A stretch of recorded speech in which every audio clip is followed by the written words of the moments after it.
네, 여러분 반갑습니다. 박시영TV 내부자들 시작합니다. 어서 오십시오. 반갑습니다.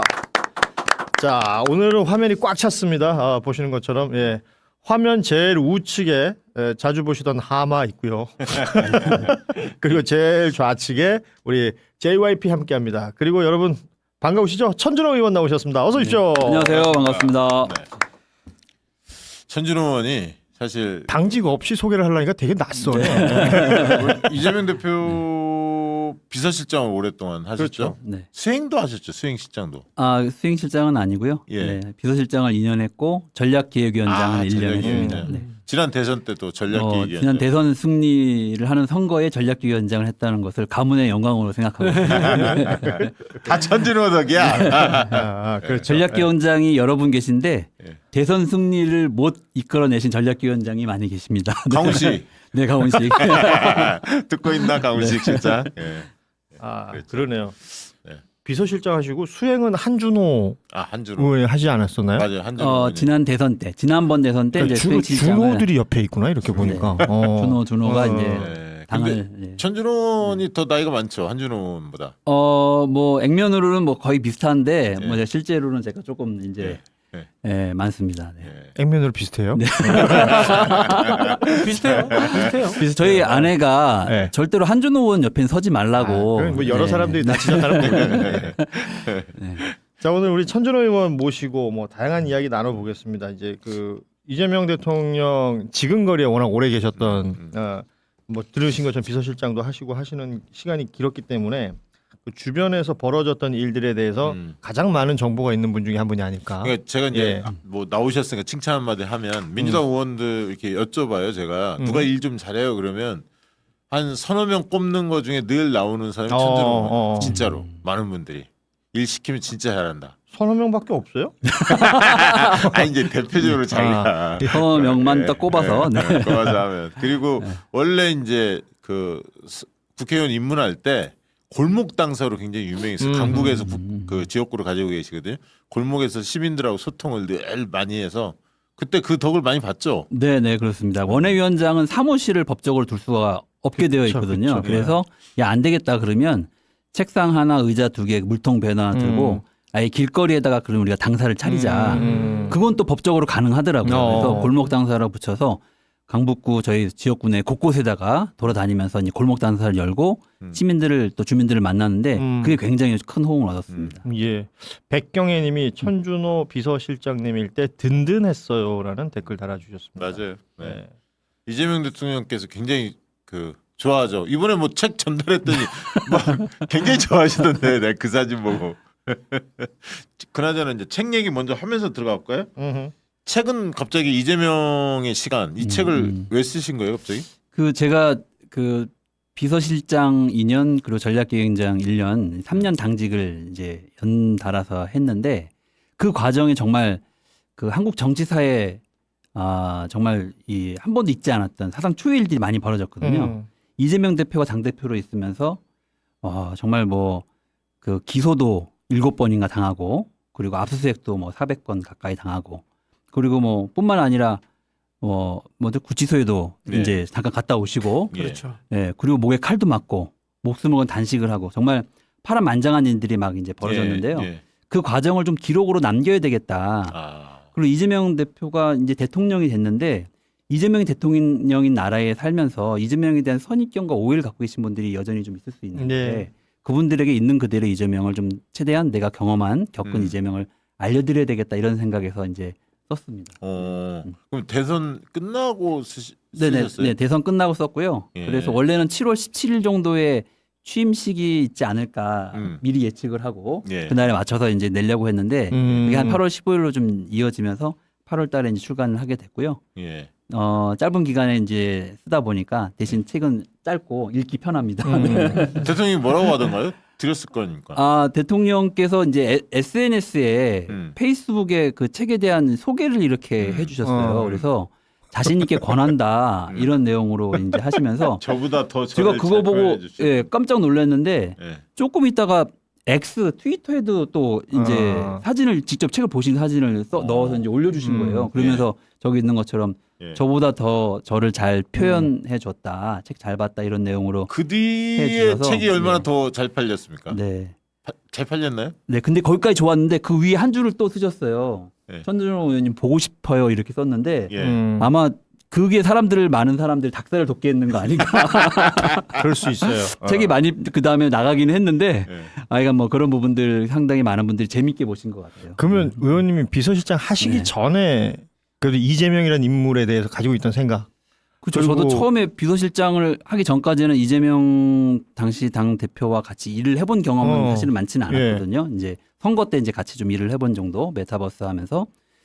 그래서 저도 약간 선입견이 좀 있었죠. 굉장히 추진력이 워낙 좋으시다 보니까 이 양반이 조금 독선적이거나 예를 들면 이제 독단적인 모습을 많이 보이지 않을까 이런 생각이 있었는데 막상 당 대표가 되시고 같이 이렇게 회의도 하고 뭐 의사결정하는 과정을 보니까 굉장히 이분이 소통지향적인 분이라는 걸 알게 됐어요. 예, 그래서 의사결정하는 과정에서도 한 번에 어떤 결정을 하는 경우가 사실은 별로 없고 물론 이제 분명한 것들은 바로 결정을 하시지만 이게 쟁점이 되거나 이제 논의가 좀 필요한 부분들은 두 번, 세 번 나눠서 논의를 하고 회의하는 과정에서도 한쪽으로 의견이 흐름이 좀 이어지면 다른 의견을 갖고 있을 법한 사람한테 일부러 의견을 물어요. 예, 그래서 어떤 주제와 관련해서 상원 논의가 쟁점이 형성되도록 만들어가지고 최대한 이제 풍부하게 논의를 이끌어 나가는 그 과정에서 여러 가지를 이렇게 점검해 볼 수 있도록 하는 그런 식의 회의 진행 방법이 굉장히 능하시더라고요. 네. 제가 수차례 말씀드렸지만 네, 네. 라이브 방송에 최적화되어 있는 MC라니까요.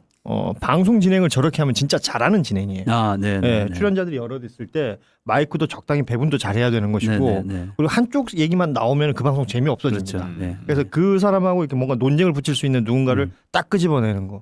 그래서 저는 트럼프하고 그 라이브 대결할 때도 전혀 마음이 편안했다니까요, 네, 진짜로. 네, 예. 맞습니다. 훈련된 사람이죠. 이재명 그러니까. 대통령. 예. 최근에 이제 국무회의 이제 중계하는 거 보면 이게 많은 분들이 드라마보다 더 재밌다고 맞아요. 재밌어요. 뭐 이런 얘기 하시잖아요. 저도 사실 멍하니 그 보고 있게 되거든요. 네. 약간 이게 중독성 같은 게 맞아요. 있더라고요. 다음에 뭔 얘기를 할까 막 이런 거 약간 이제 이런 생각도 그렇죠. 있고 오늘은 혹시 누가 칭찬받을까? 네. 혹시 누가 지적받을까? 뭐 이제 이런 거를 기대하게 되는데 아마도 많은 분들이 그걸 보시면서 국정에 대한 이해도 상당히 높아지고 저희도 저희 방의 보좌진들한테 음. 가급적이면 대통령이 국무회의 진행하는 라이브 방송 꼭 보라고 얘기를 합니다. 예, 그러면 거기서 여러 가지 힌트를 많이 얻을 수 그렇지, 있어요. 그렇지. 예, 법안을 새로 발의한다든지 어떤 네. 정책을 준비한다든지 저는 그런 건 굉장히 사실은 예전에는 알 수가 없었던 거거든요. 소위 한 2, 30명의 국정의 최고 책임자들만이 고려하던 정보를 그렇지. 온 국민에게 풀어놓은 거거든요. 이게 너무 중요해. 정보가 독점이 될 수 있는데 이거를 다 알려버렸잖아. 그렇죠. 그 네. 말단 공무원들까지 볼 수 있으면 다 보잖아요. 유튜브에 맞습니다. 중계되니까. 시간이 없어서 또는 게을러서 못 볼 수는 있지만 예전 같으면 국회의원들도 사실은 이걸 보지 않으면 오히려 일반 국민들보다 더 그렇지. 모를 수 있는 상황이 된 겁니다. 맞아요. 그래서 그 집에 가서 밤새서라도 봐야 됩니다. 아니 그러니까 옛날에는 뭐 어떤 정책을 정부가 추진하려고 한다. 그 정보 알아서 정보 장사하는 거잖아. 그렇죠. 그게 이제 뭐 주식에도 연결되고 무슨 개발 호재도 있고 막 이런 게 다 있잖아. 그걸로 거강꾼들 많이 놀았지. 근데 예. 이걸 온 국민이 다 볼 수 있게 만들어 버렸단 그치. 예. 말이지. 대단한 겁니다. 이게 대단한 거고. 정보를 이렇게 풀어놓기 때문에 네. 그 어찌 보면 이제 일종의 선의 경쟁도 네. 자연스럽게 유도하는 거고 그쵸. 그쵸. 좋은 것 같아요. 그 이번 이제 내일 모레면 이제 목요일 날 100일이 됩니다. 취임. 9월 네, 11일. 네. 예. 전반적으로 어떻게 평가하십니까? 처음 이재명 정부가 출범할 때 인수위가 없이 출범을 해서 정말 사실은 걱정을 많이 했거든요. 선거가 오늘 끝났는데 당선자 발표가 있었는데 내일 아침부터 대통령으로서의 직무가 시작돼야 되는 거예요. 네. 강훈식 비서실장 얘기를 들어보니까 대통령이 아침에 비상경제 대응 TF를 바로 구성하라고 지시를 했는데 용산에 가봤더니 그 지시를 전달할 사람이 없더라는 거예요. 연락처도 없고. 연락처도 없고 아무것도 없어가지고 이걸 어디다가 전달해야 되는지를 막 찾는데 너무 어려웠다고. 그러니까 뭐 연필도 하나 없었다는데. 네네네. 예. 그렇게 이제 정부가 출범했기 때문에 저 정부가 일을 사실은 자신이 갖고 있는 잠재력을 제대로 발휘할 수 있을까 이런 걱정이 있었거든요. 그래서 두 가지가 제일 큰 이제 걱정이었어요. 첫 번째는 인사 문제가 굉장히 중요한데 충분한 준비 시간을 갖기 검토할 수 있는 시간이 많이 부족했을 텐데 그래도 몇 가지의 어쨌든 사고도 있었고 국민들로부터 이제 약간 좀 비판도 받긴 했지만 그래도 대체적으로 보면 인사를 무난하게 잘 했다. 했죠. 후한 평가죠. 라는 네네 평가를 좀 내릴 수 있을 것 같습니다. 그 네. 부분은 굉장히 다행이라고 생각을 하고 두 번째가 관세 문제를 어떻게 좀 대응해야 되는가. 다른 나라들은 벌써 수개월 전부터 관세 문제에 대한 대응을 했는데 우리는 계엄과 내란 그리고 뭐 대통령 선거 거치면서 사실은 관세 문제에 대한 대응을 제대로 하기가 좀 어려웠거든요. 그렇죠. 네. 그런데 비해서 이번 이 트럼프 대통령과의 뭐랄까 한미 정상회담 그 직전에 있었던 관세 협상은 상당히 우리의 장점 그리고 미국 측의 요구들을 잘 이렇게 버무려서 정말 잘 준비하고 협상에 임하는 태도와 자세가 전 너무 좋았다고 생각하거든요. 예를 들면 상대가 필요로 하는 걸 정확하게 이해를 하고 상대를 극친송도 하면서 동시에 우리의 국익도 놓지 않는 그런 자세로 지난 정상회담 때 많은 분들이 전 세계가 그걸 지켜봤을 텐데 이제는 외교에서도 이제 이재명의 시간이 시작된 게 아닌가 이런 평가들이 할 법도 합니다. 책 제목이 이재명의 시간이어서. 근데 이렇게 한번 여쭤볼게요. 네, 짧게 네. 답을 해주세요. 그러니까 대통령 되기 전에 쭉 보았잖아요. 아까 당대표 비서실장 오랫동안 모셨고 전략기획위원장 했는데 이 정도 할 것 같아. 이렇게 예상하셨나요? 아니면 예상보다 더 잘하고 계시는 건가요? 저는 대통령 잘하실 거라고 생각을 했고 기대했던 것 이상으로 근데 사실은 잘하신다. 이렇게까지 잘할지는 사실 몰랐거든요. 네. 저는 사실 좀 미국 가가지고 왜냐하면 상대가 있는 거기 때문에 나만 잘한다고 되는 게 아니거든요. 그러니까 예를 들면 트럼프 대통령이 어떻게 나오는가는 우리가 예측할 수가 없는 거고 워낙에 트럼프 대통령이 자기 그 대통령 그 백악관으로 사람을 불러서 거기서 이제 자기 주도로 상황을 만들어가고 막 이렇게 네. 하기 때문에 그런 부분들이 사실은 상당히 이제 걱정이 됐었는데 능숙하게 잘 했고 또 그 치밀하게 준비하고 잘 대응하는 모습 보면서 상당히 이제 마음을 놓았고 또 하나는 대통령께서 본인이 하고 싶은 거를 하는 거하고 또 본인이 해야 될 일을 하는 거하고 이 두 가지가 같이 있는데 저는 본인이 해야 될 일을 하시면 성공할 수 있다 이렇게 봤거든요. 네. 왜냐하면 이 정부가 계엄과 내란을 통해서 탄생된 정부이긴 하지만 우리가 대선 때도 확인했듯이 사실은 한국 사회는 여전히 51대 42대 49의 구도를 갖고 이념적인 지형 분포에 놓고 보면 그런 구도에 있기 때문에 철저하게 우리 진영의 지지자들뿐만이 아니라 예를 들면 상대의 고착화된 견고한 이제 반대 지지층이 있다는 것도 염두에 둬야 되고 네. 중간에서 그때그때 판단을 하는 층도 있다는 걸 염두에 둬서 결국에는 우리가 개혁을 이끌어 나가려면 이쪽도 지지했다 저쪽도 지지했다 왔다 갔다 하시는 분들을 우리의 편으로 또 우리의 지지층으로 이끌어내야만 개혁이나 이걸 추진해서 동력을 확보할 수가 있거든요. 네. 네. 내가 하고 싶지 않은 일을 하더라도 정권의 성공을 위해서 그리고 대한민국을 위해서 해야 될 일이 있다면 거기에 우선적으로 힘을 쏟으신다면 저는 정부가 높은 지지율을 얻어가면서 잘해 나갈 수 있다 이렇게 생각을 했고 두 번째로는 여러 가지 과제가 있지만 경제와 민생을 우선시 하셔야 된다 이렇게 생각을 했습니다. 네. 왜냐하면 우리가 내란이라든가 내란을 극복하는 과제 그리고 경제 위기를 극복하는 과제가 지난 대선에서의 시대 정신이었죠. 네. 근데 이 두 가지를 동시에 다 추진할 수는 없는데 다행히 특검이 조기에 이제 구성이 되면서 내란 부분과 관련해서는 특검에서 일정한 역할을 할 수 있게 되었고 정부는 경제 위기, 민생 위기를 극복하기 위해서 총력을 다하는 모습을 보여줘야만 됐는데 사실은 그것도 잘 해내셨다. 좀 이런 부분들이 저는 성공 요인이지 않았을까 이렇게 좋습니다. 생각합니다. 자 오늘 이제 오늘 메인으로 다루고 싶었던 게 이재명 대통령의 과거 피습 사건 관련해서 우리 천준호 의원께서 하시고 싶은 말씀이 많이 계시다고 해서 오늘 모신 건데요. 예. 그 얘기를 좀 한번 들어가 보죠. 먼저 좀 준비한 PPT 자료가 하나 있던데 공수처가 경찰의 테러 현장 물청소 사건을 불기소했던 그 결정서에 대한 문제점을 먼저 좀 지적하면서 배후에 대한 이야기, 누가 기획했는지 이런 이야기들을 좀 나눠보도록 그렇게 하겠습니다. 자료를 좀 띄워주면서 설명을 좀 해주시겠습니까? 네. 여러분 잘 아시겠지만 그 작년 1월 달에 가덕도에서 이재명 대표가 목에 칼을 맞고 이제 쓰러지고서 그 구급차가 와서 이제 이송을 했는데 구급차로 이송되는 그런 과정에 이송하자마자 한 15분 만에 물청소가 현장이 진행됩니다. 예. 그랬죠. 그래서 이제 이재명 대표가 그때 쓰러지고 난 다음에 많은 피를 이제 흘렸고 제 손에도 제가 직접 지혈을 했었는데 피가 흥건할 정도로 이제 손에 피가 묻어 있었는데 현장을 15분 만에 물청소를 한 일이 이제 벌어졌죠. 사실 상식적으로 이해가 안 되는 일입니다. 이제 그것도 이게- 경찰이 했으니까. 네네 실려 갔는데 이분이 가다가 뭐 이런 얘기하면 그렇지만 사망 사건이 될지 살인 사건이 될지 네. 살인 미수 사건이 될지도 불분명한 상황에서 현장에 물청소를 했다는 게 너무 황당하고 어이가 없고 그것도 경찰이 직접 했다는 그렇죠. 거고 경찰이 그냥 현장에 있는 걸로 한 게 아니라 대걸레하고 이게 없어가지고 차 타고 5분 정도 가만히 있어 펜션까지 가서 또 그걸 또 가져왔다는 거 아닙니까? 그래서 이제 이렇게 너무 황당해서 이것을 저희 당에서 공수처에다 고발을 했습니다. 당시에 우철문 부산경찰청장 그리고 그 부산 강서경찰서장 이 두 사람을 공수처에 네네 공수처에 이제 고발을 했는데 공수처에서 그것을 미루다가 7, 8월에 수사를 이렇게 해서 이제 발표를 했는데 무혐의로 이제 발표를 했습니다. 네. 그래서 그 왜 무혐의를 했는지와 관련해서 그때는 알려지지 않았는데 저희가 최근에 공수처에 그때 무혐의 불기소한 결정 이유가 뭔지를 계속 추궁하니까 처음에는 잘 자료를 주지 않으려고 하다가 나중에 그 결정서 저희가 확보를 했는데 확보한 내용을 보니까 황당한 내용들이 좀 적혀 있는 겁니다. 예. 예를 들면 이제 그런 겁니다.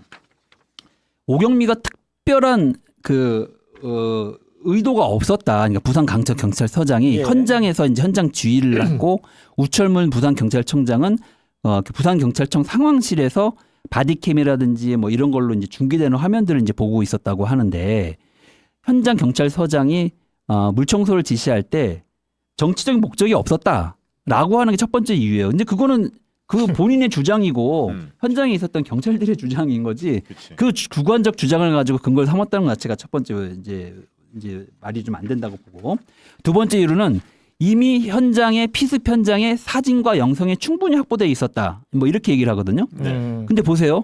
이재명 대표가 목에 칼을 맞고 이제 이송된 시점에 10시 51분입니다. 예. 20일 앰뷸런스 타고 이송을 했는데 물청소가 일어난 시점은 그로부터 15분 뒤거든요.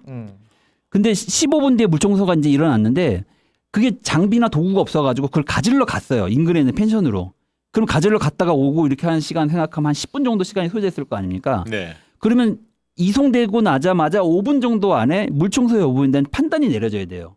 근데 사진과 영상에 충분히 확보되어 있는지를 확인을 5분 안에 했었어야 되는 거 아닙니까? 그렇죠. 근데 그거 확인이 사실은 불가능한 불가능한 얘기거든요. 얘기죠. 그러니까 사실은 거짓말을 여기다 이제 쓰고 있다는 것이고 실제로 그 다음 날, 그러니까 테러 사건이 있었던 다음 날 부산에서 현장을 수사하고 있는 쪽에서 우리 당대표실로 문의가 옵니다.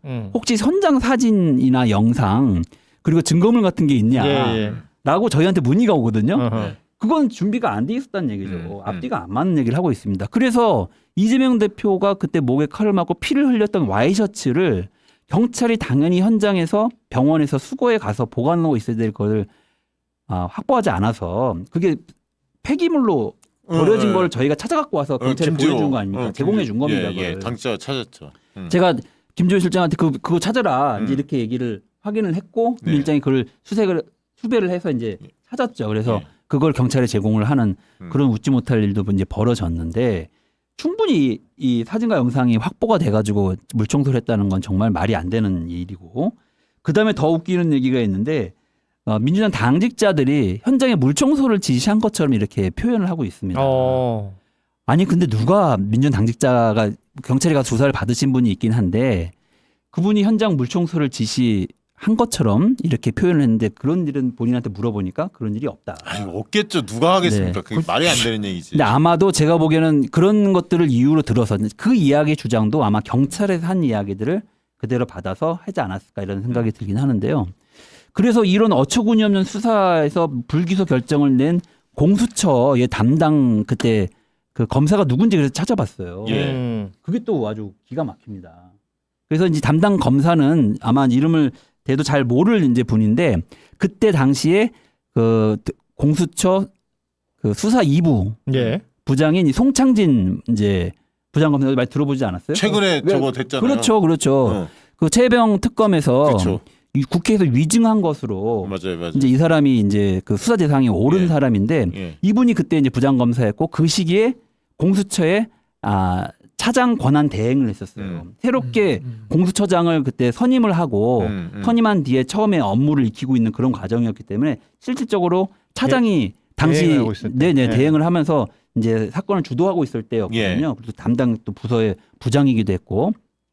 근데 이제 이분이 어떤 분인가 제가 또 그래서 추적을 해봤더니 과거에 윤석열이 그 부산의 그 저기 뭐죠? 그 부산 저축은행 사건 예. 네. 중앙지검에 뭐 과장 할 때 그 팀에 같이 소속되어 있었고 그 뒤에 대구에서 특수부 할 때 특수부에도 같이 소속되어 있었던 것으로 이제 확인이 됩니다. 그리고 이분이 2021년도부터는 이종호 예. 라고 블랙펄 예. 인베스트먼트 그 예를 들면 주가 조작 사건 관련해서 이종호의 변호인으로 또 활동을 합니다. 그러니까 완전히 근데 이 사람이 그걸 하다가 23년도에 공수처에 부장으로 들어와요. 완전히 의도 자체가 사실은 상당히 불순하다고 이제 보여집니다. 그리고 실제로 그 이후에 여러 과정을 보면 아 이분이 공수처의 어떤 사명감 갖고 온 게 아니라 사실상 윤석열 방탄을 위해서 들어온 거 아니냐라고 하는 의심이 이제 강하게 드는 거죠. 실제로 그 뒤에 이종호가 그 관련되어 있는 그 최혜병 특검, 그 최혜병 사건과 관련해서 본인이 회피 신청을 해야 되는데 회피 신청을 하고 있지 않다가 그렇죠. 국회에서 그것을 문제 제기를 하니까 그때서야 시인을 하고 이제 회피하는 뭐 이런 과정을 이제 거치게 되는 거 아닙니까? 그리고 이 사람이 또 맡았던 사건이 그 김건희 그 예를 들면 명품백 사건 이렇게 되고 그리고 그 앞에 이 사건도 이제 처리해서 이제 불기소 처분하고 이렇게 그 당시에 때문에 공수처에 좀 이상한 애들 많다라고 얘기했는데 그렇습니다. 네. 네. 그런 그리고 뭐 들리는 얘기를 보면 음. 그 당시에 공수처의 분위기가 말씀하신 것처럼 새로 공수처장을 뽑았는데 새로 뽑힌 공수처장이 리더십이 형성될 수 없도록 네. 이런 분들이 조직적으로 방해했다라고 하는 내부의 평가도 있는 것 같아요. 예, 그래서 예. 아마도 이제 이 분들이 좀 물러나고 나서 한 11월 달에 이분이 24년도 계엄이 터진 직후에 이제 사임을 하게 되는데 그 과정을 거치면서 공수처 내부가 그래도 좀 정리가 되는 상황으로 갔다고 보여집니다. 그렇기 때문에 이 사건과 관련해서 핵심적인 상징적 사건 중에 하나가 물청소 사건인데 이 물청소 사건에 대해서 무혐의 처분한 이 그 공수처 수사 자체가 신뢰할 수 없다 전혀. 예. 다시 수사를 해야 한다 이런 생각을 하게 됩니다. 그러니까 이거 뭐 그럼 법적으로 하자면 이제 재수사를 요구할 수 있는 건가요? 그러니까 이제 이 사안과 관련해서는 그렇고요. 근데 이제 이 이재명 대표에 대한 테러 사건과 관련해서는 몇 가지 이제 포인트가 있는데 첫 번째로는 이 사건이 과연 김진성 개인의 준비와 조직적인 체계적인 준비와 뭐 이런 것에 대한 것이냐. 예. 그 뒤에 배후가 있는 게 아니냐라고 하는 의혹이 첫 번째 의혹이 있다고 보고요. 두 번째는 사건이 발생한 이후에 이 사건이 사실은 그 김진성의 우도는 실패한 거 아닙니까? 그렇죠. 그렇게 된 이후에 이 사건이 미칠 정치적 파장을 최소화하기 위해서 사건을 축소, 왜곡 그리고 이제 은폐하려고 했던 시도가 있었던 예. 부분. 근데 이 부분을 누가 컨트롤 타워 역할을 하면서 했는지 뭐 이런 부분들을 밝혀내는 게 전 두 번째 포인트라고 생각을 합니다. 사후적인. 네. 그리고 예. 세 번째는 이런 사건이 일어나면 신속하게 테러 사건으로 지정을 하고 그와 관련된 재발 방지 대책을 모의하고 이렇게 하는 것이 국가 대테러 센터가 해야 될 그렇죠. 역할이고 그런 임무를 위임받아서 하라고 있는 게 국정원이거든요. 그렇죠. 근데 국정원이 그런 역할을 하지 않고 그냥 돌아갔다며. 네, 한다고. 현장도 안 그냥 그 돌아갔고 네. 그 사실 말이 안 되죠. 말이 안 되지. 옛날에 그 자승 스님 사건 같은 거 있을 때는 끝까지 국정원이 있었잖아. 와가지고 현장을 제일 완전히 먼저 장악하고 출동했는데. 사실 못 경찰이 들어오게. 해야 될 일을 그쵸. 했었거든요. 네, 못 들어오게. 그러니까 이건 굉장히 사실은 어떤 다른 의도가 있다. 사건에 따라서 그 예를 들면 국정원 자기 판단을 갖고 이제 일정한 역할 분담을 이제 조정하는 거라고 일관성이 없다고 이제 봐야 될 것 같고 어쨌든 그런 사건이 터지면 국정원은 신속하게 이것이 테러 사건인지 아닌지 일단 판단을 해줘야 됩니다. 그래야만 이것이 재발 방지를 하거나 또 다른 사건으로 연계돼서 또 일어나는 것을 막을 수가 있는데 이 사건에 대해서 신속하게 판단을 하지 않고 어떻게 하냐면 대법까지 확정 판결을 지켜보고 판단하겠다 이렇게 얘기를 합니다. 그래서 처음에는 그게 이 사람들이 진짜 말도 안 되는 어이가 없었는데 저희가 그래도 계속 요구를 합니다. 요구하는 이유가 뭐였냐면 이재명 대표가 테러 사건을 다닌다면 심각한 생명의 위협을 느끼고 그런 모방 테러가 또 벌어질지 모른다라고 하는 이제 두려움을 사실은 갖게 되거든요. 그래서 경찰에 여러 차례 이재명 대표에 대한 신변 보호 요청을 저희가 합니다. 근데 경찰이 그걸 그때마다 거절합니다. 예. 야당 대표하고 형평성을 이야기하면서 둘이 동시에 요구하면 해주겠다 이런 식으로 얘기하면서 그걸 회피하거든요. 근데 만약에 그 첫 1월 달에 테러 사건이 있은 이후에 즉각 국정원에서 판단을 하고 테러 지정을 했다면 경찰이 적극적으로 이재명 대표를 보호하고 경호했을 겁니다. 이제 그걸 못하게 하려고 하는 거거든요. 그러면서 또다시 이재명 대표를 위험에 노출시키고 어쩌면 이 사람들이 제2, 제3의 또 다른 그런 테러를 방조하거나 조장하려고 했던 거 아닌가, 위험에 노출시키려고 했던 거 아닌가 이런 의심을 갖게 되고요. 또 하나는 테러 방지법상 테러로 지정이 되면 그 사건과 관련되어 있는 사람들이 양심 선언을 하거나 제보를 하면 그 사람을 보호해주게 되어 있습니다. 그 사람들이 공직이 있다 하더라도. 예. 그리고 심지어는 포상까지 하게 되어 있거든요. 네. 근데 그걸 또 맡기려고 했겠죠. 왜냐하면 이와 관련된 어떤 정보를 알고 있는 사람들이 제보를 못하게 하려고 하는 그런 의도가 있었다. 저는 그렇지. 이렇게 봅니다. 예. 그래서 국정원이 이 테러 사건 지정을 막았다. 그 배우설이 지금 여러 명이 나오잖아요. 여러 뭐 정황들이 지금 드러나고 있지 않습니까? 뭐 의심스러운 게. 일단은 저 김충식 메모. 네네네. 거기는 배방이라는 지명하고 그렇죠. 뭐 이런 것들이 뭐가 이렇게 매치업이 되는 게 있고 그 김충식, 최은순 이 사람들이 어찌됐건 그 지역에 있었다는 거 아니에요. 그러니까 김진성이라는 사람은 우리가 이 일이 벌어지기 전에는 몰랐다 하더라도 네. 최은순, 김충식이 배방 일대에서는 유명했던 것이고 어떻게 해서든 인연이 있었을 수 있다. 이게 이제 추정이죠. 뭐 정확한 뭐 그건 없으니까.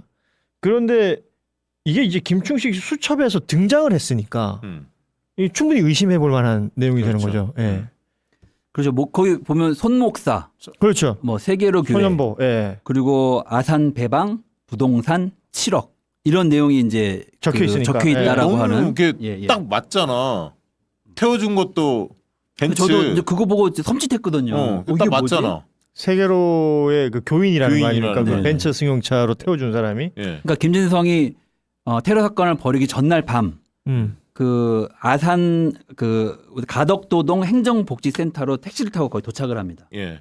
근데 보통 보면 범행 전날에는 사전 답사를 가기 위해서 이 범행 장소를 먼저 가보던지 이렇게 해야 맞는데 왜 가덕도 행정복지센터로 택시를 타고 갔을까? 근데 거기서 우연히 벤츠 차주를 만납니다. 정말 우연히 만났다는 겁니다. 태워준다. 그리고 그 사람이 또 차를 태워줘.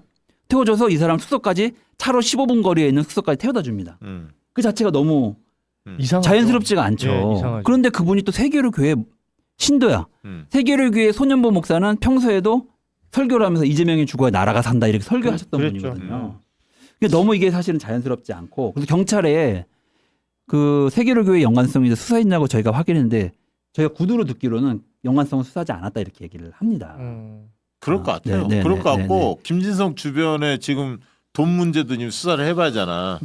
돈 얘기가 있었잖아 아까 그 메모에. 7억이라고 적혀 있었죠. 그래서 이제 요 메모가 이제 최근에 유튜브 채널을 통해서 이제 소개가 됐는데 이거 만약에 사실이면 이거 엄청난 그렇죠. 일입니다. 이거는. 기획돼 네. 있다고. 근데 하여간 이제 이런 부분들을 밝히기에는 진실인지 여부를 정말 수사를 통해서 할 수밖에 없기 때문에 저는 수사가 꼭 필요하다 이런. 이게 민주당의 생각을 입장에서 지금 합니다. 어떤 방식으로 이게 수사를 좀 촉구하는 겁니까? 그러니까 뭐 이제 여러 방법이 있겠습니다. 예를 들면 현재 진행되고 있는 특검에 태우는 자는 의견도 있고, 근데 그게 이제 뭐 편리해 보이긴 하지만 깊이 있는 수사가 되기엔 좀 어려울 것 같고, 왜냐하면 기존의 수사들이 사실은 이루어지고 있기 때문에. 뭐 상설 특검도 가능하잖아요. 예, 제가 보기에는 그래서 상설 특검을 하는 게 지금은 필요하지 않냐. 그게 가장 이 문제가 사실은 작은 사안이 아니거든요. 그리고 제대로 수사를 해서 밝히려면 그렇죠. 상당한 이제 수사력도 필요하기 때문에 일정한 기간에 수사력을 투입을 해서 이거 끔찍한 건 밝혀야 뭐냐면 됩니다. 네. 그 경찰 조직이 됐건 어디가 됐건 일부 몇 명이서 할 수 있는 일이 아니에요.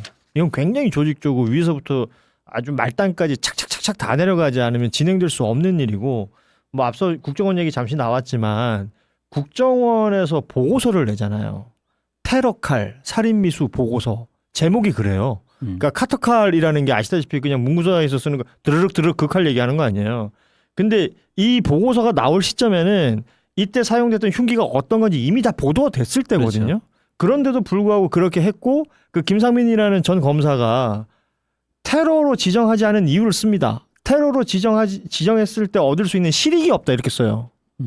그러니까 그게 앞서 우리 천 의원이 쭉 설명해 주셨지만 테러였을 때 해야 될 일들을 다 회피할 수 있는 근거가 되는 거거든요.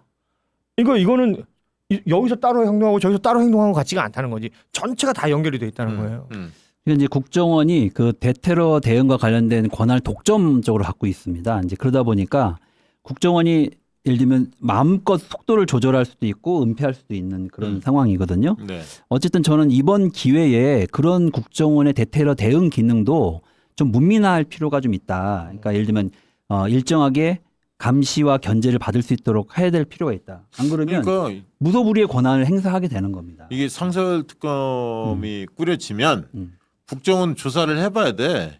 지금 분명히 뭐 국정원장이 이종석 원장이 됐고 위는 바뀌었지만 밑에는 다 그대로잖아요. 그럼 사실은. 그렇습니다. 네, 네. 양심선은 지금 안 나오고 있고 눈치 보고 있을 거야 아마 딱. 그러니까 이번 계엄과 내란 과정에서도 국정원이 역할이 상당히 있었을 것으로 많은 분들이 이제 그 드러나고 있어요. 네, 하나씩 네, 하나씩. 생각을 해왔는데 실제로 지금 드러나고 있지 않습니까? 예, 예. 근데 그런 걸 보면 쪽지 받았다 집어넣고 네, 뭐 이거 다 국정원 나왔죠. 내부의 개혁이라고 하는 게 사실은 굉장히 중요한 문제일 수 있고 그거를 어설프게 했다가 사실은 정말 끔찍한 일이 벌어질 수도 있다. 네. 생각보다 저는 이거 간단한 문제가 아니라고 생각을 합니다. 네. 그 말씀 중에 죄송한데 오늘 일 안 하실 거예요? 별로 끼어들 틈이 없었어요. 네.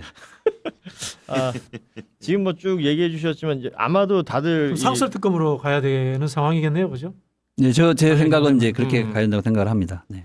그 저희 그 박시영 TV 구독자분들은 그래도 대부분 이제 뉴스를 쭉 팔로우해 오신 분들이라 기본적인 내용은 다 아실 거라고 믿고 그 상설 특검이라는 것은 그냥 민주당에서 자체적으로 의결해가지고 밀어붙이면 그냥 진행될 수 있는 것 아닌가요? 네, 네, 그렇습니다. 네. 네. 그리고 물론 이제 돼. 대통령이 네. 그 이제 임명 절차를 진행을 그것만 하면. 해주셔야 되는 음. 거겠죠. 네. 그 5명 정도가 그렇죠 검사가. 네, 상설 가슴에 그렇습니다. 하는, 네. 예. 그러니까 진짜- 이 건만 딱 네, 수사할 이 수 건만. 네, 있게끔. 네, 그렇습니다. 가능합니다. 그거. 네. 신속하게 제일 빠른 시일 안에 그러니까 이 정도 할수 있습니다. 공감대 올라왔으면 그리고 저희가 네. 그것도 여론조사도 오늘 여론조사 콘텐츠 이 관련해서 조사를 한 게 있어요. 아, 예, 예. 한번 좀 띄워주시겠습니까? 예, 그러니까 그 피스 사건 이재명 그 대통령 피스 사건 관련해 재수사해야 하느냐 이렇게 물었을 때 전화면접 조사에서 그렇다 필요하다라고 하는 사람들이 72.4, ARS 조사에 59.4 이렇게 나왔거든요. 네, 그러니까 네, 네. 상당수가 공감하더라고요. 깜짝 놀랐던 게 국민의힘 지지층에서도 43대 47로 팽팽했어요. 필요하다, 필요하지 않다가. 이상하잖아 누가 봐도. 응. 그렇죠. 그러니까- 뭐 이른바 조사하고 수사해서 손해 볼 건 없어요. 네, 네. 의구심을 털어낼 수도 네, 있고 네, 만약에 그렇습니다. 사실이 네. 아니라면 그- 국민의힘 지지층들은 설마 국민의힘 쪽하고 직접적 연관관계가 있겠어 이렇게 생각할지 모르겠는데 한번 털어봐야지. 제대로 한번 털어봐야지. 우리 대한민국 현대사에서 이 정치 테러 사건들이 상당히 많이 벌어졌는데 그렇죠. 단 하나도 제대로 진상이 규명된 적이 없거든요. 그렇죠. 그렇다 보니까 또 다른 정치 테러 사건을 그런 상황이 다시 불러낸다고 생각합니다. 장준하 선생도 그렇습니다. 네. 다 그 그랬죠. 이번에는 정말 진실을 밝혀서 앞으로 어떤 정치 세력도 어떤 권력도 정치 테러를 꿈꾸지 못하게끔 만들어야 된다 이렇게 생각을 합니다. 진짜 뿌리 뽑아야 돼. 저건. 자 그리고 자 오늘 나왔던 몇 가지 어제 오늘 나왔던 현안들도 좀 다뤄보도록 하겠습니다. 오늘 이제 여야 대표. 대표가 대통령을 네. 만났어요. 어떻게 보셨습니까? 일단 대통령이 상당히 잘 진행을 하셨다 이런 생각을 하고요. 어쨌든 대통령 말씀하신 것처럼 이제 민주당 출신이긴 하지만 민주당의 대통령이 아니라 모두의 대통령이 되어야 되고 대통령을 지지하지 않았던 사람들의 대통령도 같이 되어야 된다 이런 말씀하셨는데 저는 그런 취지에서 오늘 자리 자체가 상당히 좀 의미가 있었다고 생각을 하고 또 예를 들면 국민의힘 장동혁 대표도 사실은 대통령한테 상당히 고분고분하게 제 그래서 커뮤니티에 지금 난리야. 너 가라는 윤석열 면회는 안 가고 네, 이재명 네. 대통령 만나러 갔다고 커뮤니티 예, 보수 그거 커뮤니티 보면서 하여간 든 난립니다. 생각은 네. 장동혁 그 대표가 앞으로 좀 대표하시면서 조금 힘드시겠다 이런 제 생각이 조금 탄핵당할지도 들었는데 몰라. 조금 응원을 좀 해드려야 되는 거 아닌가 이런 생각을 좀 하고 있습니다. 아, 올 근데 추석에 사쿠라가 핍니다. 그러니까 장동혁 대표가 사실은 대표를 할 깜냥은 아니셨는데 무리하게 이제 전환길 계열로 이제 들어가면서 네. 이제 과도하게 이제 사채를 끌어다 쓴 거죠. 그 차기 대선 준비한대요. 근데 이제 사채가 지금 막 이자가 막 붙고 있어요. 네. 그러니까 안 갚으면 나중에 이제 신체 포기각서 쓰라고 이제 할 참입니다. 제가 보기에는. 근데 이제 본인도 당 대표가 되고 보니까 당을 운영하려고 보니까 이 상태로는 도저히 국민의힘이 이끌어갈 수가 없고 내년 선거 완전히 참패가 예상되는 상황이어서 본인도 중도 스탠스를 하고 국민 이 평균의 상식으로 돌아가지 않으면 안 된다라고 하는 생각을 하고 있구나라고 하는 걸 오늘 이제 그 메시지 하는 거 보면서 좀 느꼈거든요. 그런데 저는 결정적으로 장동혁 대표가 그런 이 뭐랄까요 좀 그 액션이나 뭐 메시지만으로 극복하지 못하는 게 네. 결국 그 이 윤석열과의 단절이거든요. 네. 주로 그 개헌과 내란에 대한 반성이거든요. 그거 안 하잖아. 근데 그게 없으면 저는 뭐 백날 뭘 해봐야 사실 큰 효과는 없을 텐데 그래도 오늘 그 모습을 보니 조금 더 이제 강하게 좀 밀어붙이면 그 어쨌든 이제 계엄과 내란과 관련해서 일정하게 선을 긋는 일은 좀 하지 않을까라고 하는 기대를 조금 해봅니다. 근데 저는 뭐 하기는 어려울 거라고 보는데. 박지원 근데 원장님은 예, 예. 어떻게 봤어요? 뭐저 전적으로 동의하고요. 생각을 해보면은 장동혁 대표의 임기는 내년 지방선거까지예요. 지방선거에서 어느 성적을 내느냐에 따라서 그대로 대표직을 유지하느냐 그만두느냐 하는 부분인데 두 가지 목표가 같이 있는 것 같아요. 첫 번째는 이른바 강한 지지층을 가지고 나는 대권 주자로 끝까지 가야 되겠다라는 이런 욕심이 있는 거고요. 두 번째는 금방 말씀드린 것처럼 지방선거에서 소기에 성적을 내야지 그대로 그 지위가 유지된다는 이게 사실은 균형감을 맞춰야 되는데 이게 쉽지 않거든요. 그런 부분에서 저는 이 사람의 정치적 액션은 뭐 윤석열 만난다고 했다가 안 만나고 또는 이재명 대통령을 만나서 협치를 하는 것처럼 하고 이런 것들에 대한 이 액션의 능력은 가지고 있는 것 같은데 정책을 가지고 국정 비전을 이야기하고 오늘 같은 날 만나면은 정치적 메시지 위에 대통령에게 뭘 요구를 해야 돼요. 뭐 시장주의적 관점 또는 국민의힘이 좋아하는 정책적 관점, 기업적 관점에서 요구를 해서 거기에 대해서 어느 정도 동의를 받아내야 되는데 그거 할 만큼 실력이 안 되는 거야. 요구하긴 했어요. 거부권 행사해달라고. 아니 그렇죠. 이게 정치 이야기 외에는 할 수 있는 수준이 안 되는 거예요. 연장 그렇지. 거부권. 아직까지는. 네. 근데 이제 저걸 보면서 정청래 당대표가 참 저 자리에 있기 싫었을 텐데 그래서 악수했어요. 장동혁 때문에 악수할 수밖에 없어. 대통령께서 또 그러니까 왜냐하면 야당을 대하는 대통령의 입장이 있고 여당 대표의 입장이 똑같을 수만은 없거든. 대통령은 또 야당을 상대해야 하는 거고 국정을 그렇죠, 끌고 가기 그렇죠. 위해서는 야당 대표는 내란에 대한 명확한 사과 없이 이거 협력 없다. 이 부분은 명확히 했잖아요. 오늘도 정청래 당대표는 면전에 그 얘기는 하더라고. 반성해라. 근데 뭐 장동혁이 거기에 대해 응하지는 않았지만 그러니까 그런 측면을 우리 지지자들이 전반적으로 좀 이해를 해 주실 필요가 있습니다. 대통령의 입장과 또 여당 당대표의 입장은 대부분 비슷하지만 또 다를 때도 있다. 서 있는 자리가 다르기 때문에. 정청래 대표는 자기 할 이야기 다 하셨잖아요. 다 거기서 했어요. 내란 정당이 왜 사과 안 하느냐 그 이야기도 했고요. 네. 그리고- 그게 자연스러운 것 같습니다. 정청래 대표는 야당 대표로서의 자기 포지션을 분명히 하면서 사실은 내란 청산이라고 하는 부분은 타협할 수 있는 부분은 아니거든요. 그렇죠. 네, 그거는 저는 절대 물러설 수 있는 부분은 아니기 때문에 그러면. 그 부분에서는 분명한 메시지를 반복적으로 해야 되고 결국 국민의힘도 그걸 건너지 않고서는 정상적인 정당으로서 생존해 갈 수가 없습니다. 그건 너무 분명한 부분이기 때문에 하지만 대통령이 그런 것을 가지고 국정 운영을 계속 할 수는 없기 때문에 일정한 야당 대표 그 역할을 하고 대통령은 전체 국민들을 보면서 어쨌든 이 국정 과제 특히 경제 위기나 민생의 위기를 극복하는 문제에 좀 더 힘을 집중해서 네. 성과를 내시는 역할을 하셔야 된다고 생각을 근데 합니다. 거기에 오늘 이제 장동혁이 오늘 가는 날 만약에 장동혁이 힘이 실리려면 최근 오늘 발표된 여론조사나 그 전에 여론조사나 이게 대통령 지지율이 막 떨어지고 국민의힘 지지율이 막 오르고 민주당 지지율이 막 폭락하고 이러면 기세가 더 등등했을 거야 장동혁이. 근데 지금 발표된 뭐 지난 주말에 계속 발표됐던 뭐 갤럽이나 MBS, 리얼미터 오늘 발표된 여론조사 꼴까지 일제히 대통령 지지율이 다 상승했거든. 그 야당과의 격차도 여전히 2배 이상, 2배 정도 차이가 나니까 장동혁 입장에선 기가 빠질 수밖에 없어요. 이런 게 되게 중요합니다. 그렇습니다. 맞습니다. 만약에 네, 네. 여당이 굉장히 곤혹스러운 그렇죠. 민심이 네. 싸나울 때 만나면 야당이 기세가 등등하거든. 지금 그런 상황이 안 됐다. 그 얘기를 좀 드리고 싶고요. 어제 발표됐던 당정대 정부 조직 개편안 검찰청 해체부터 여러 가지가 나왔는데 거기에 대해서 어떻게 평가하십니까? 일단 그 검찰 개혁과 관련된 큰 그림이 그려진 것은 다행이라고 생각을 하고 이제 근데 당의 입장에서는 당이 해야 될 큰 숙제를 하나 이제 했다 저는 이렇게 평가를 합니다. 이제 하지만 동시에 대통령의 입장에서는 그런 문제가 실제로 구체적인 조직과 시스템으로 이제 녹아들어서 나타나야 되거든요. 예. 예를 들면 행안부로 그 수사청, 중수청을 두기로 결정을 했는데 많은 분들이 걱정하시는 것처럼 그러면 경찰에게 더 많은 힘이 쏟아지는 거 아니냐. 경찰은 누가 견제할 거냐. 경찰가 수사를 뭐 암장시키거나 또는 과잉 수사를 하거나 이런 부분들은 어떻게 견제하는 시스템과 장치를 만들 거냐. 이런 부분들을 대통령은 고민할 수밖에 없거든요. 왜냐하면 국민의 삶의 질과 직접 관련된 부분이기 때문에 이제 그런 부분들은 대통령이 충분한 시간을 가지고 아마 디테일하게 고민을 하실 겁니다. 그리고 다양한 그런 세부 쟁점에 대한 논의가 있을 것 같고 또 하나는 검찰의 이제 보안 수사권을 어떻게 할 것인가의 문제인데 대략 그거는 당 내에서는 입장이 완전히 거의 대부분 정리가 돼 있다고 생각합니다. 보안 보안 수사권은 안 되는 거고 안 되고 요구 정도 요구권 정도가 예. 적절하다 이렇게 보고 예. 요구권을 잘 작동될 수 있도록 만드는 시스템을 상호 어떻게 협력하자는 갖출 거죠. 거냐. 네, 이게 그렇죠. 원래. 이제 그런 디테일을 사실은 준비하는 게 좀 아니 필요하다. 그 대부분 다 끝난 사안인데 네네. 너무 이게 뭐 원점에서 논의하는 것 같아서 아니, 그러니까 그래서 큰- 좀 짜증 나더라고. 큰 방향 결정이 다 된 거죠. 아니 이제. 그러니까 네. 디테일을 챙기는 좋아. 나 다 동의하는데 큰 틀에서 뭐 합의가 됐는데 계속 뭐 소수 의견은 늘 나올 수 있잖아요. 네. 근데 너무 그거를 이게 좀 키운다 파는 뭐 이런 생각이 좀 들었고 오히려 열받은 거는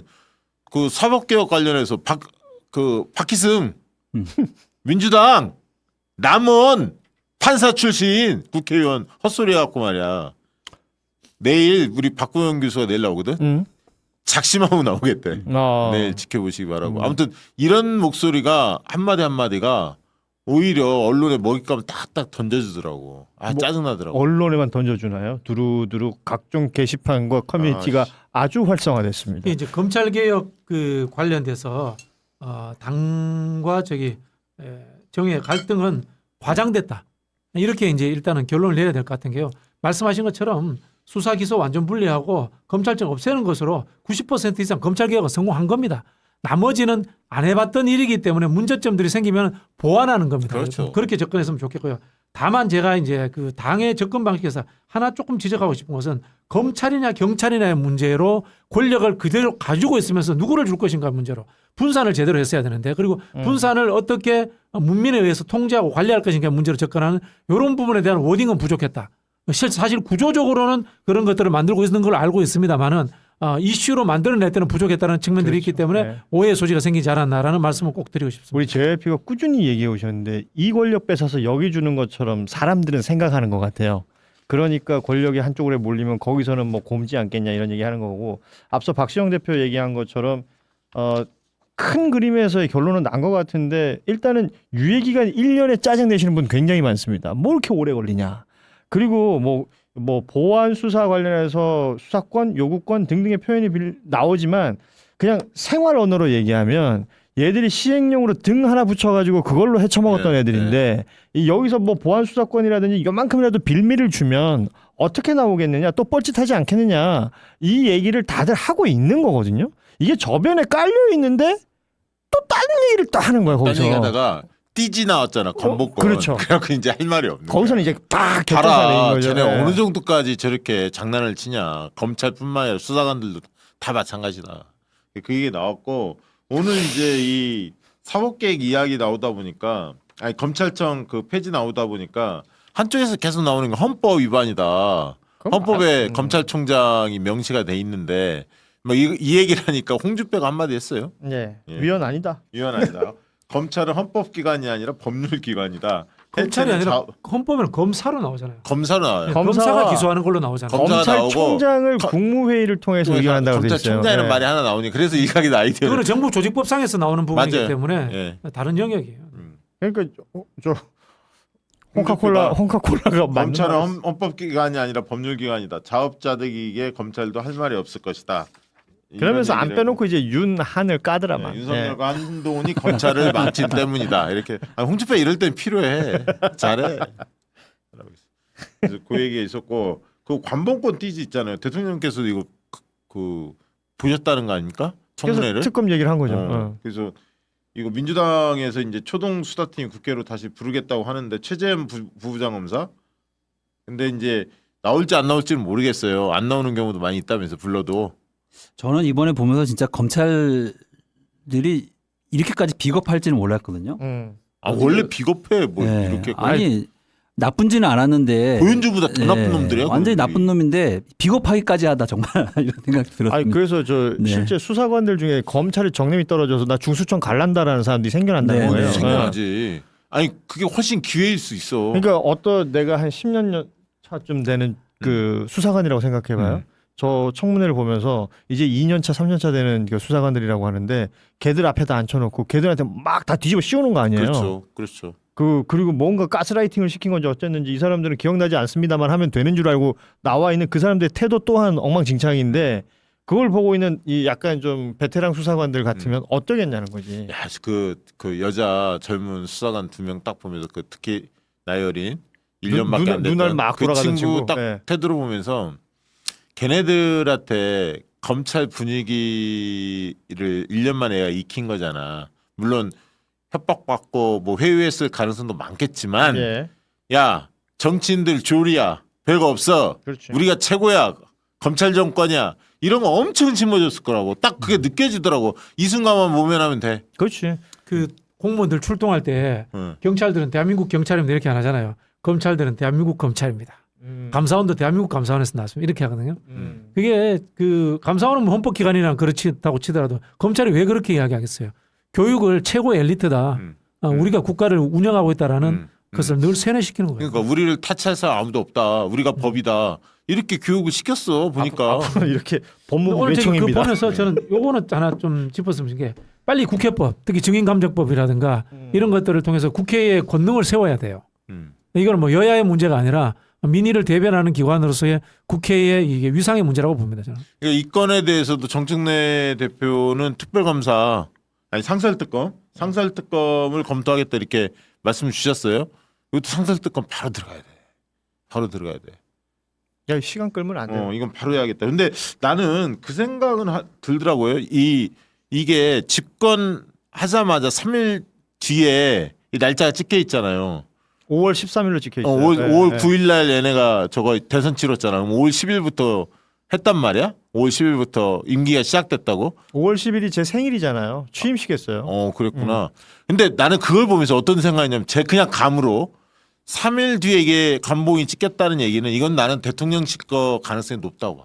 그 얘기는 뭐냐면 3일 뒤에 바로 취임 기념 취임 관봉이야? 기념으로 아니 그러니까 그게 관봉이 바로 나올 수 있는 형태는 검찰 쪽보다는 대통령실 가능성이 훨씬 더 커. 그리고 건진이 아무리 검사 측하고 네트워크가 탄탄하더라도 대선 때 기여한 게 더 컸거든. 그러면 건진을 먼저 챙겨줘야 할 사람이 누굴까? 사무실도 운영했었는데 김건희 쪽 아닐까? 윤석열과? 그렇게 추정할 수 있다고 보거든요. 저는 그래서 검찰 관봉일 가능성도 있지만 저는 오히려 날짜를 보면서 3일 뒤 이거는 그러면 대통령실에서 왔을 가능성이 더 크다. 이렇게 봐야 하지 않을까? 대통령 돈이 별로 없어. 아니 특활비 있어. 네? 특활비 이게 거기서 중요한 굉장히 거는 작은데. 이 자가 그 관봉권 돈을 보관하고 있었다는 거잖아요. 그렇죠. 그 사실은 자기의 위세를 상징하는 그렇습니다. 거라고 저는 트로피 같은 봤거든요. 거지. 예. 트로피. 그래서 그걸 오는 사람들한테 구경도 시켜주고 과시했을 거야. 그렇지. 그럼 누가 줬겠어요, 그거를? 그렇죠. 저는 그렇지. 이제 그 말씀하신 가능성이 박정 대표 잡혀가더라도 같이 가자고. 네. 가능성이 높아 보인다고 저는 그 얘기했는데. 비닐을 네. 저희가 본 게 일면만 봐서 근데 반대쪽 보면 봉황 그려져 있을 수 있어요. 그리고 나는 저거를 찍어놓은 사람 있잖아요. 제보한 사람. 분명히 제보했을 때는 저 아까 민감한 번호를 지금 지우고 제보를 했잖아. 네. 언론에. 근데 찍었을 땐 다 있잖아. 아니 뭐 그것뿐만 아니라 아니 그러니까 누군가 그렇지. 있단 말이야 지금. 압수수색 할 때도 사진 찍는다며 현장에서. 아니 그러니까 이걸 충분히 밝힐 수가 있잖아. 제공한 루트들만 잘 찾으면 충분히 밝힐 그러니까 수가 저 있고. 생각해 보세요. 지난 시간 동안 이제 남부지검이 음. 초반에 엄청 달렸어요. 특검 들어가기 전에 초반에 엄청 달리면서 언론의 건진 관련 기사들을 계속해서 흘립니다. 그 기간 동안 남부지검은 저희를 하고 있었던 거예요. 자 알겠습니다. 오늘 뭐 시간 내주셨는데 그 얘기 한번 부동산 오늘 어제 서울이니까 특히 네네. 공급 대책이 네. 발표됐잖아요. 어떻게 네네. 보셨습니까? 처음에 정부 출범하면서 가격이 급등했죠. 이제 네. 오세훈이 토지 허가제를 사실은 자신의 대권 야욕 욕심 이 때문에 사실은 무분별하게 토지 허가제를 풀었어요. 그것 때문에 서울의 집값이 폭등하는 이제 불을 지른 셈인데 예. 그게 쭉 이어지던 게 이재명 대표가 이제 그 대통령이 되고 난 다음에 대책을 좀 가계부채 관리 대책을 발표하면서 그게 안정세로 일단 들어가게 됐습니다. 그런데 이제 공급이 부족하다는 얘기가 사실은 있어서 공급 대책 발표에 대한 부분들이 이제 어저께 이제 나오게 됐는데 일단 그 동안에는 공급 대책을 발표할 때 인허가 물량을 중심으로 하다 보니까 뻥튀기가 많았어요. 근데 이제 이 발표의 기준을 인허가 물량이 아니라 착공 매 연도에 착공될 물량을 중심으로 발표하니까 훨씬 현실성 있는 그런 이제 물량 이야기가 됐고 대표적으로는 LH가 그렇죠. 그 동안에는 땅을 이제 그 토지를 조성하면 그걸 민간에 매각하고 민간이 그것으로 막대한 이익을 벌어서 이제 분양을 해서 분양가 올리고 이렇게 했는데 그게 아니라 LH가 직접 시행사가 되고 대기업 건설사들이 시공과 착공을 맡아서 하는 방식으로 하면 훨씬 예를 들면 신속하게도 가능하고 그리고 예를 들면 이제 그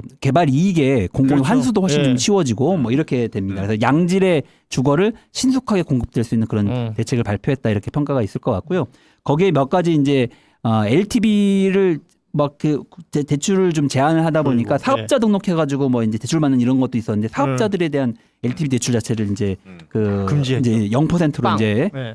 만드는 효과도 정책도 같이 좀 있었습니다. 그래서 이런 것들이 좀 착실하게 좀 시장의 반응을 좀 보이면 상당히 주택 시장이 안정화되고 공급도 이루어지는 정책으로 평가를 받게 되지 않을까 싶습니다. 아유, 아무튼 뭐 저기 공공중심으로 하겠다 착공 기준 몇 가지 특징들이 있어요. 기존에 안 했던 다른 정부들이 제발 좀 성공했으면 좋겠고 확실히 시장들을 쭉 그 모니터링하면서 또 장난질 치는 사람들 있잖아요.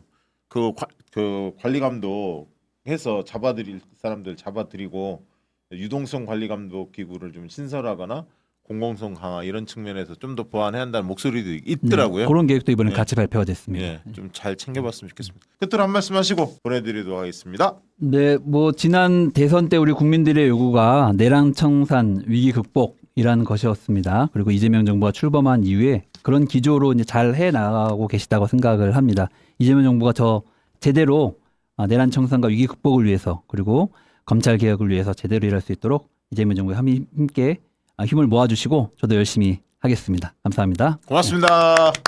가시기 전에 시청자들 댓글은 몇 개 소개해드리겠습니다. 네. 광교 호수님이 어머 천준호 의원님 오셨군요. 의원님 너무 든든합니다. 그리고 실강송촌님이 똑똑하고 귀여움 넘치는 천준호 응원합니다. 네. 예. 고맙습니다. 반응이 뭐 그런 반응이 좋네요. 네. 좋습니다. 예. 자 네, 들어가시고요. 네, 네, 전준호 고맙습니다. 의원 여기서 인사드리겠습니다. 고맙습니다. 네. 감사합니다. 감사합니다.